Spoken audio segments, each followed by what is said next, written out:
Good evening, and thank you for taking time to join us tonight. I'm Danielle Most, Congresswoman Alyssa Slotkin's Legislative Director, and I'll be serving as your moderator for tonight's discussion related to some of the latest PFAS developments in Michigan and what it means for you.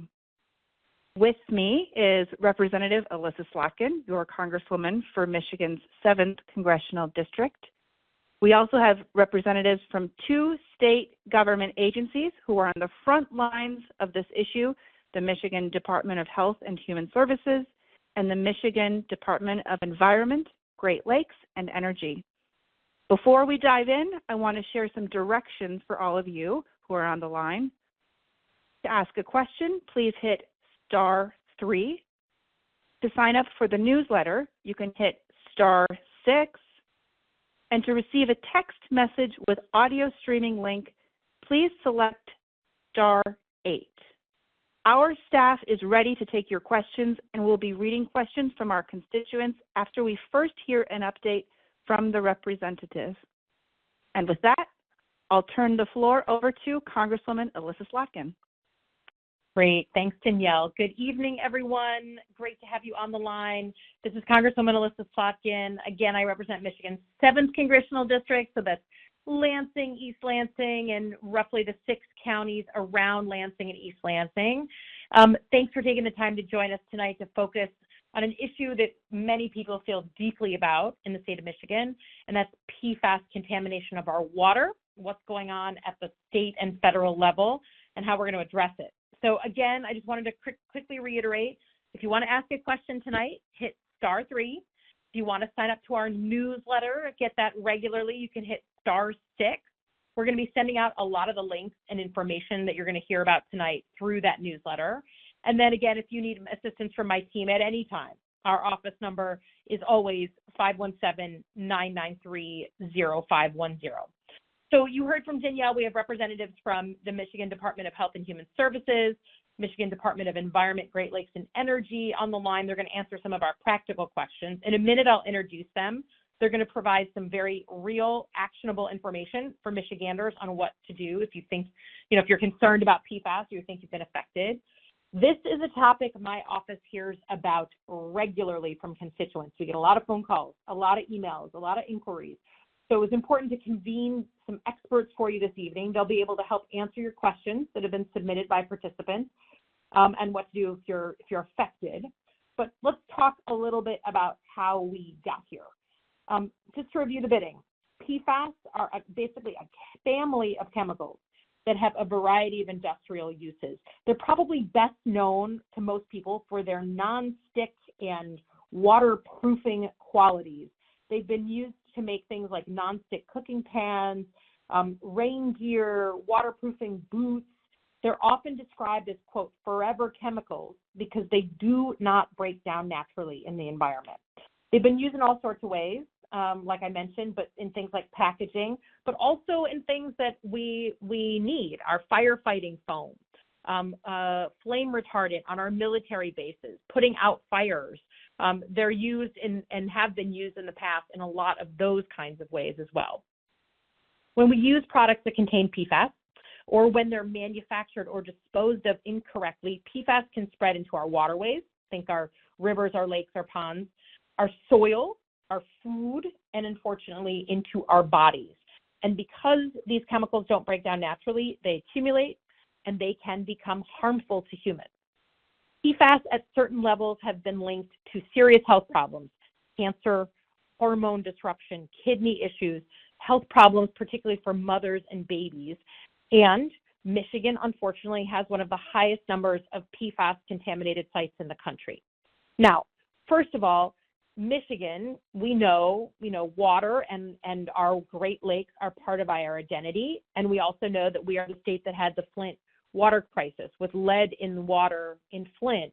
So we are also a state that is looking at our water more closely than most of the other states. This really came home to me when I became a member of Congress and I started to talk to other members of Congress about lead in their water, PFAS in their water, and even some of our neighboring states. The members said, "What is PFAS?" And I said, "Oh, okay, Michigan is a little ahead here." That's why, since my very first days in office, I've been focused on the impact of these forever chemicals on our communities and what we can do to mitigate that impact on our waters, our kids, our health. So I think we can agree again that for Michiganders, water is a big part of who we are. It's part of our heritage, our way of life. So when something harms our water, it really hits home.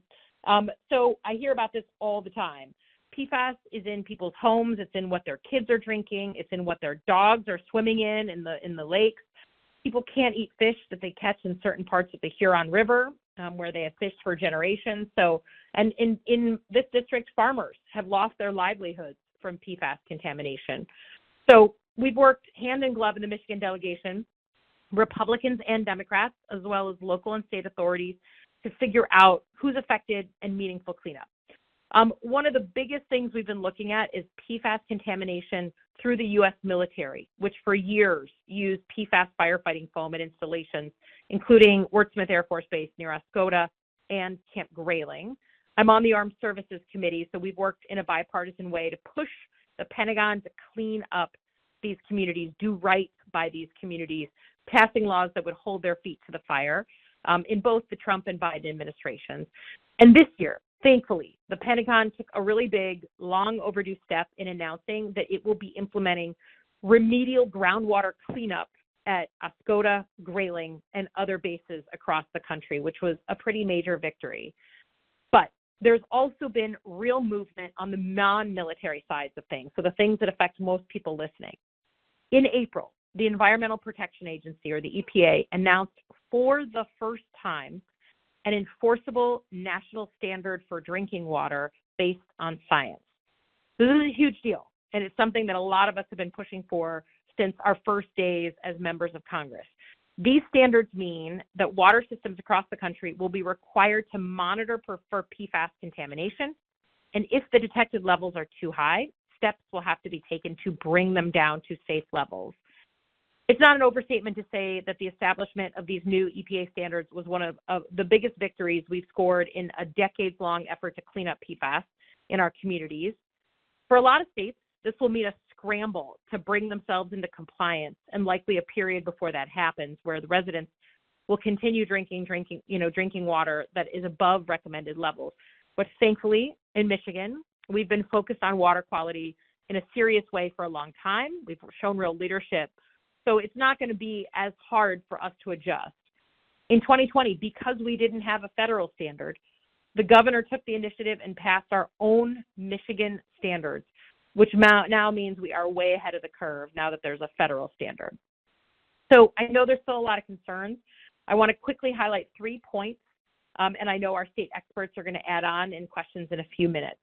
So first of all, if you right now listening are on municipal water, so municipal and community water systems, they are required to monitor for 7 PFAS chemicals regulated under the Michigan Safe Drinking Water Act. That was passed 4 years ago. So right now, if you get your water from a local municipality, they are testing PFAS in your water, which is a good thing. If you're on a private well, like me, the state has a list of labs that are qualified to do testing. And I really recommend people go and get their well water tested just to be sure, for that sense of peace of mind. We'll, again, send this in our newsletter. If you press *6, we'll make sure you're on the list. But the website is michigan.gov/PFAS-response/drinking water. If you do your own testing, there's a dedicated hotline for you to understand the results and any potential next steps. We'll repeat it a few times, but the PFAS drinking water hotline is 800-648-6942. Again, 800-648-6942. Another important development to highlight that just happened at the beginning of this month, Michigan was named one of 6 states that will continue to receive a federal grant, a big grant, $2.5 million over the next 3 years, to study PFAS and identify populations with elevated concentrations and help identify ways to reduce exposure for Michiganders. This is a CDC grant that will continue to support what's called the Michigan Chemical Exposure Monitoring Program. Those federal dollars are going to do, they're going to support a new project that measures metals and PFAS among pregnant women in areas of increased risk of chemical exposure. They're going to do reports on what they find, and then those reports are going to, again, help inform how to lower the risk to Michiganders. I also want to take a moment here and just before we get into questions, recognize some of the experts who have been on the line to help us answer your questions. We have Matt Geiger, Director of the Division of Chemistry and Toxicology, Jennifer Gray, Senior Toxicologist with the Division of Environmental Health at MDHHS, and Betsy Welsovich, Senior Epidemiologist at the Division of Environmental Health. We have a bunch of people from EGLE, Ian Smith, that looks at emerging contaminants. He runs the Emerging Contaminants Unit and Manager of Drinking Water and Environmental Health, and Eric Oswald, Division Director for the Drinking Water and Environmental Health Division. Okay, so you've got the right experts on the line. Thank you to all of you for lending your expertise tonight on this important issue. We're now going to open it up to questions. And again, our friends on the state are going to help us get some practical information. Again, hit *3 if you want to ask a question, *6 to get on our newsletter. We're going to put every single link, every resource in a newsletter that will go out tomorrow morning from this teletown hall. If you're on our list, you'll get it. I'm going to turn it over now to Danielle to help moderate some of the questions that have already started to come in, and we'll answer them until our time is up. Great. Thank you, Congresswoman. Our first question is from Leslie in St. John's. She asks, what should residents do if they're concerned about PFAS in their drinking water? If they do their own private testing, what do they do if they find higher levels than the standard threshold? Yeah, and I think Jen from MDHHS, was going to answer this one. Thank you. Yes, thank you, Congresswoman.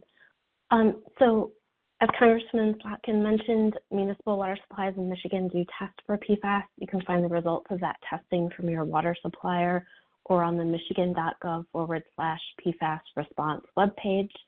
If you do have your water tested, and for those that are interested in getting their water tested, the list of labs will be provided in the newsletter. But if you do already have your test results and you want to reduce the amount of PFAS that you're drinking in your water, there are home water filters that are certified to reduce specific PFAS, and you can find that information also on the michigan.gov/PFAS response webpage on the exact certification that you'd be looking for. Thank you.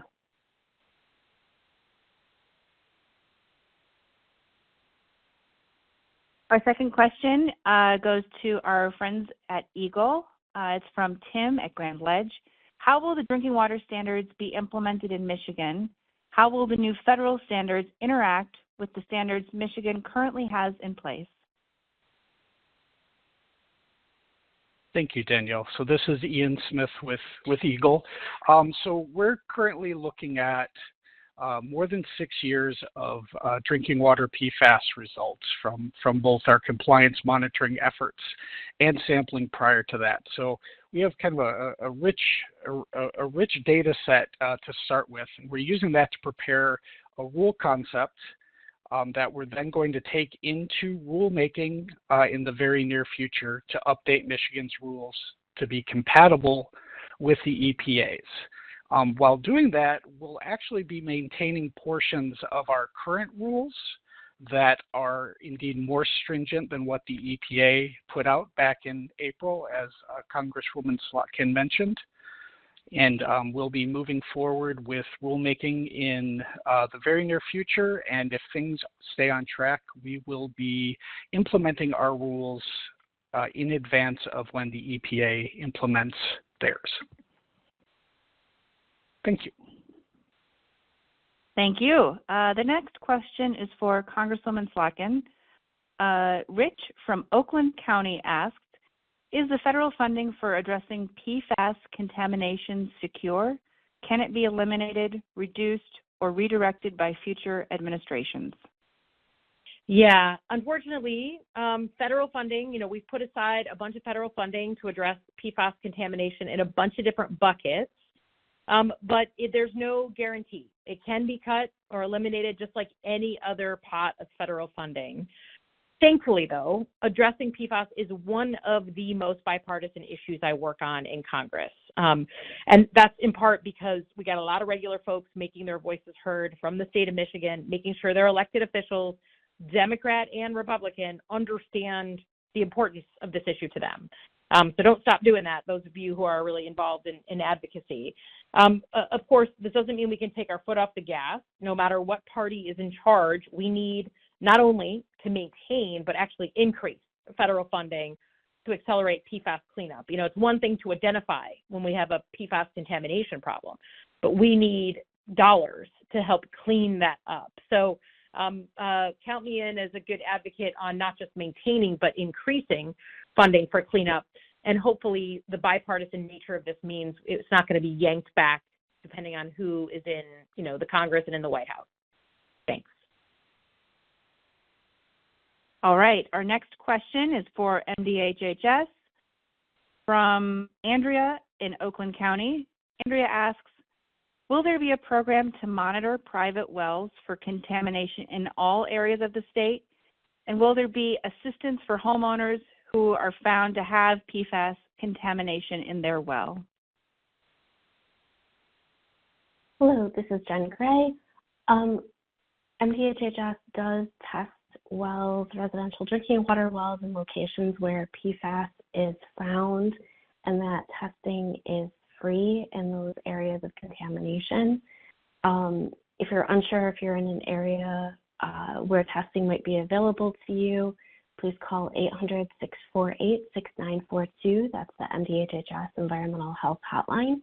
And then if you do live in an area under investigation for PFAS contamination and PFAS has been identified in your well, or you're in a site where where any well may get a free filter, there are free filters available. And if you are unsure if you're in that area, you can call 800-648-6942 to learn more. Thank you. Great, thanks, Jen. Okay, our next question is for the Congresswoman. It's from Amy in Ingham County. Amy asks, how do you obtain PFAS studies, testing results at all the military institutions in Michigan? Great question, Amy. Okay, so as I mentioned in my opening remarks, the military is a significant contributor to PFAS contamination. It impacts service members and their families, communities near military bases, think Oscoda, think Camp Grayling, and all communities have the right to know the severity of a PFAS contamination problem in their communities. When I first came in as a member of Congress back in 2019, there was no requirement that the Department of Defense disclose and be transparent about the amount of PFAS in a given community around a base. So I introduced the Military PFAS Testing Disclosure Act. It passed. It was signed into law a couple of years back, and now the Department of Defense has to publish the results of PFAS testing that it conducts near these military bases. So the Department of Defense now has a publicly available website where you can see the results of their testing, including at 4 different current or former installations across Michigan. A couple of things. There's a really long URL, so I'm not going to read it out. We'll put it in our newsletter. If you sign up for our newsletter at *6, we'll make sure to get it out to you. But if you just want to Google, literally, DOD PFAS testing, the first full website that comes up, you click on it, there is a map of the United States. You can click on Michigan. You can see the 4 different sites. You can see their disclosure of PFAS levels. So again, we'll send it out in the newsletter if people are signed up at *6, but also just Google DOD PFAS testing and it'll come up. Also, the state of Michigan has the Michigan PFAS Response Action Team, MPART. They have a website as well that looks at PFAS in our own state. So you can go to MPART's website. So there's 2 places, Department of Defense and MPART.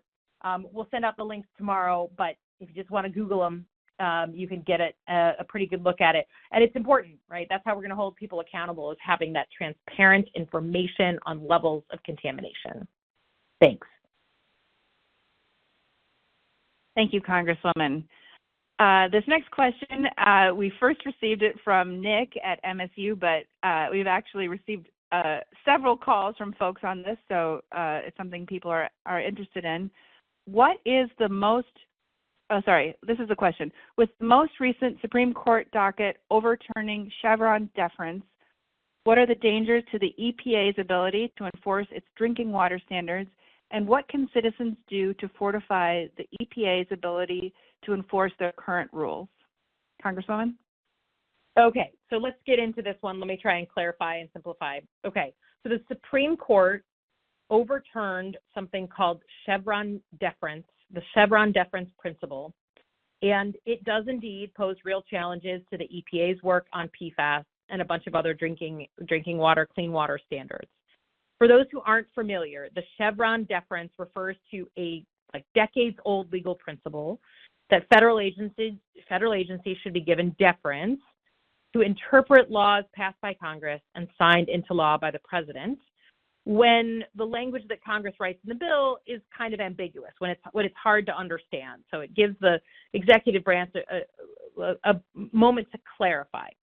Okay, in June, the Supreme Court struck down this principle, making it far easier for opponents of federal regulations on water to challenge them in court. Unsurprisingly, the moment the Supreme Court struck down that principle, we've already seen a number of industry players like chemical companies file multiple challenges to the EPA's PFAS efforts. So everything I just told you about, all these new standards that are based on science that the EPA put out, there is indeed legal challenges, including the National Drinking Water Standard that was just finalized in April.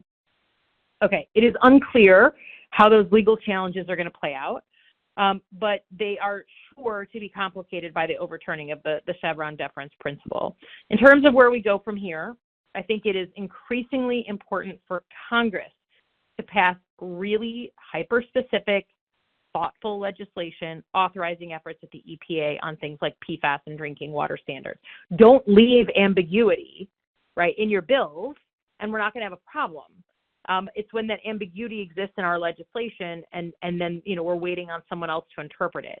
Citizens can really help in this effort by pushing their elected officials to support legislation that's important to them. You want, stronger drinking water standards or groundwater standards. Your elected officials, myself included, need to hear about that regularly in order to feel pressure to legislate on these issues. So it will, I'm not going to lie, it's definitely going to complicate safe drinking water standards, and we got to fight it off in the courts, but also legislate it out in Congress in order to protect ourselves.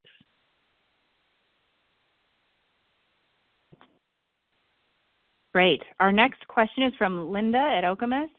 Linda asks, is there a website where we can check the PFAS levels at any lake around the state? I'll direct this question to MDHHS. Hi, this is Jen Gray, MDHHS.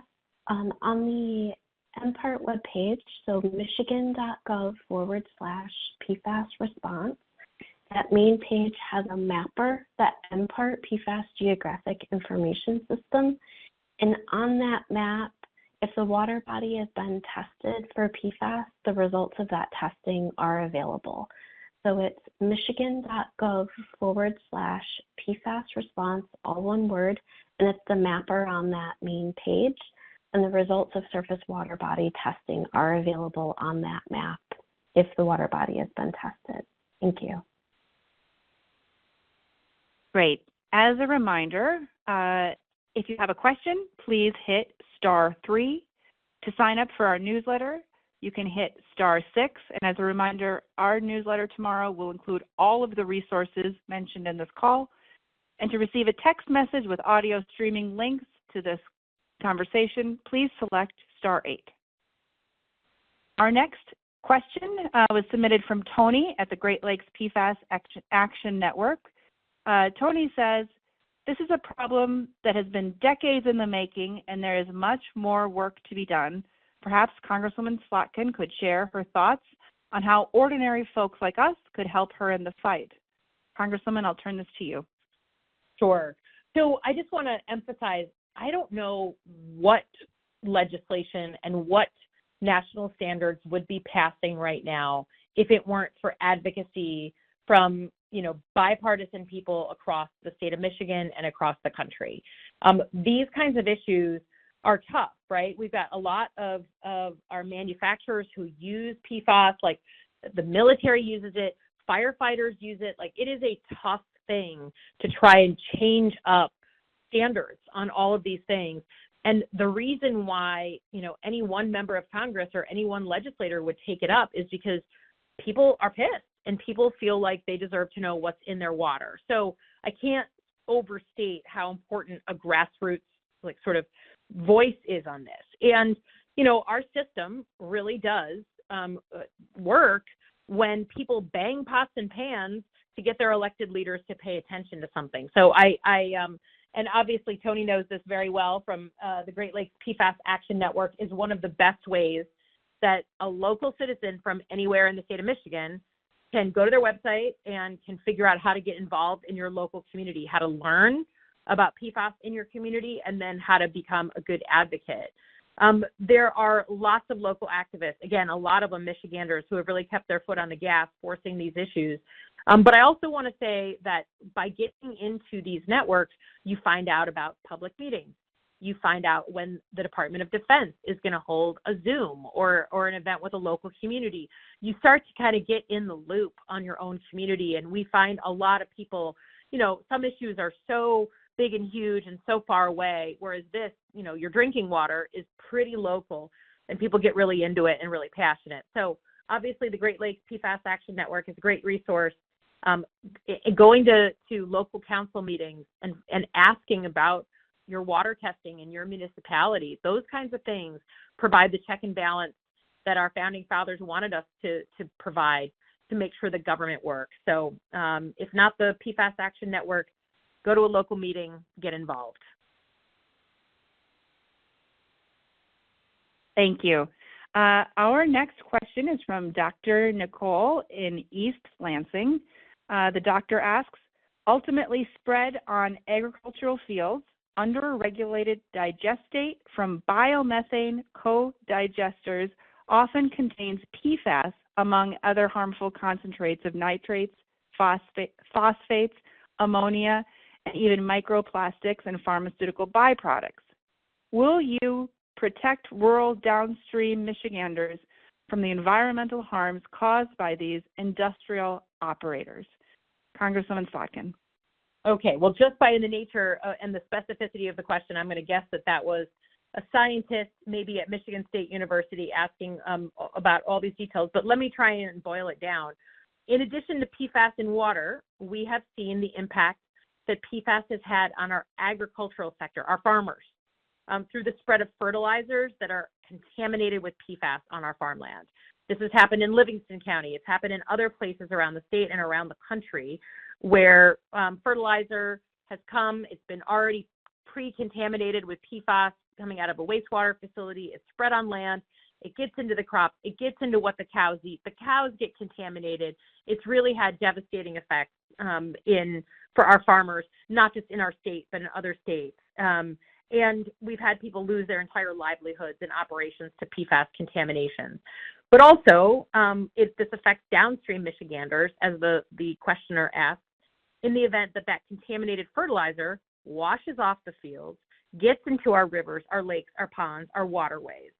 So what concerns me about this situation as a legislator is, and I know how much it concerns our farmers and downstream Michiganders, is just how much, frankly, we do not know about the issue of fertilizer contamination, of PFAS fertilizer contamination. How widespread is fertilizer contamination when it comes to PFAS? What are the consequences to Michiganders? I think it's really important, and what we've put our energy into is research at places, frankly, like Michigan State on this issue. It helps us, particularly the EPA, develop standards and remediation strategy on this issue. Of course, we also have to hold polluters accountable and make sure that they are contributing concretely to the cleanup costs and remediation efforts, right? If you, I don't know a clean way of saying it, but if you're going to contaminate a whole bunch of fertilizer, a whole bunch of sludge, you should be held accountable to help clean that up. I've supported legislation that would provide money to address PFAS contamination in agriculture, and I actually had the opportunity to raise this at a hearing with EPA Administrator Reagan on the need for groundwater standards. We need to have something in the ag community to protect our farmers. But I would just say we're doing research. Eagle also monitors wastewater sludge. That's part of Eagle's job, is to make sure we know what's coming out of our wastewater facilities, what's then being passed on and sold. And we're looking at other states. Who's ahead of us is the state of Maine. The state of Maine has really taken some serious action because they had so much PFAS contamination on their farms. So to be continued, but this is an area where we need a lot of research, and Michigan State is going to be right there, I think, in the lead. Thank you, Congresswoman. Okay, we have a couple of questions coming in from online. Let me turn to those. Our first question, actually we have two questions here, and then I think we can conclude for the evening. The first of these last two questions is from Shirley. Shirley asks, does boiling water and filter through Pure or Brita help with these PFAS contaminants? Let me turn this to Jen. Thank you. This is Jen Gray from MDHHS. So boiling water will not remove PFAS, and in fact, by boiling the water, you may end up with a higher concentration in the water. So I would not recommend boiling water to try to remove PFAS. There are filters certified, and apologies, I don't know like the number of Pure or Brita brands, but there are sheets that talk about the certifications for those filters, and they would be certified for a variety of contaminants, including like PFOA and PFAS. And if it's okay, the Congresswoman will include a link in the newsletter as well, linking to a web page that explains a little bit more detail on the filters. Great. Thank you, Jen. All right, let me turn to our last question of the evening, and then Congresswoman, I'll turn it over to you for some closing remarks. Kathleen Root submitted a question online asking, how are you educating the general public about the everyday products that they are purchasing and contaminating both wastewater and drinking water? And I'll take this one, Danielle. This is Congresswoman Slotkin. I would just say one of the things, that you're right to bring up is that a lot of these kind of forever chemicals are used in just an unbelievable number of places. They're in a lot of packaging for food. They're like under the, in the pizza box, under the pizza when you get it delivered. They're waterproofing your boots for the winter. What we have tried to do to bring awareness on this issue is, start where I can have jurisdiction, which I'm a member of the Armed Services Committee, and we've been able to actually get the military to stop purchasing certain items that use a ton of PFAS in them. It's not always easy. It's complicated, and a lot of people, don't want to stop anything from being sold, but we figured if we make a point to highlight it among the military and what we don't want to purchase for the military, then maybe it would make a real big impression on people in the general public. There's been attempts that we've screened movies. We've talked about this publicly constantly. I think, Michiganders, again, are ahead of the game, that most of us care about what's in our water and think about it more than the average American, which is a good thing. But these websites that we've highlighted, for someone who wants to take a little bit of a deep dive on what these chemicals are and what they're in, I just highly recommend people educate themselves.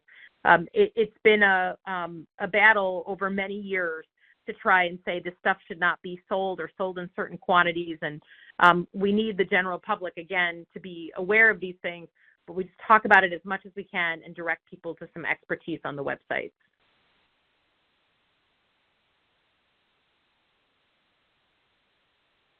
And that's all of our questions we have time for. Congresswoman Slotkin, do you have any final remarks?